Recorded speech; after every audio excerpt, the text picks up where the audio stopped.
பல பேய்களால் சூழப்பட்டு ஆட்கொள்ளப்பட்டு வாழ்ந்து வந்த மனிதனை பசாசின் பிடியிலிருந்து இயேசு விடுவிக்கிறார். அந்த மனிதனுடைய முந்தைய நிலை, பிந்திய நிலை. முந்தைய நிலையிலே மிகவும் துன்புறுத்தக்கூடியவனாக, எல்லாரையும் பயமுறுத்தக்கூடியவனாக இருக்கிறான். பிறகு இயேசுவை ஏற்றுக்கொண்டு வாழ்கிறான். அவருடைய உறவினர்கள், நண்பர்களை எல்லாம் நினைத்து பாருங்கள். நம்பிக்கையெல்லாம் இழந்து இவனுடைய வாழ்க்கை அவ்வளவுதான் என்று நினைத்திருப்பார்கள். அந்த ஆளும் அவனுடைய உற்றார் உறவு நண்பர்களும் குணப்படுத்தப்பட்ட பிறகு புது வாழ்வை கண்டிருப்பார்கள்.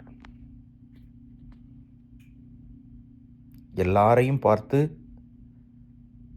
கோபப்பட்டு கொண்டிருந்தவன், அவனை பார்த்து எல்லாரும் பயந்து கொண்டிருந்தவர்கள். இந்த சூழலெல்லாம் மாறுகிறது. நம்முடைய வாழ்விலும் இப்படி இருக்கலாம். ஒருவேளை நேரடியாக பசாசினால் ஆட்கொள்ளப்படாமல் இருக்கலாம். ஆனால் இவர்கள் இனிமேல் திருந்த மாட்டார்கள், இவர்களிடம் நாம் போகக்கூடாது, இவர்களுடைய பாவ வாழ்க்கை எனக்கு பிடிக்கவில்லை, மீண்டும் மீண்டும் நான் காயப்படுத்தப்படுகிறேன், இவர்களுக்கும் எனக்கும் தொடர்பில்லை என்று பலரை நினைந்து நாம் வருந்தி கொண்டிருக்கலாம். ஆனால் இயேசு வழியாக வாழ்வும் விசுவாசமும் நம்பிக்கையும் வரும். அந்த மனநிலை நமக்கு இருந்தால் இந்த மாற்றத்தை நாம் காண முடியும். அந்த நம்பிக்கையோடு இயேசுவை நாம் அணுகி வருவோம். யாரெல்லாம் கடின உள்ளத்தோடு இருக்கிறார்களோ அல்லது சாத்தான் பிடியில் இருக்கிறார்களோ அவர்களையும் இயேசுவிடம் கொண்டு வருவோம். அவர்களுக்காக ஜெபிப்போம்.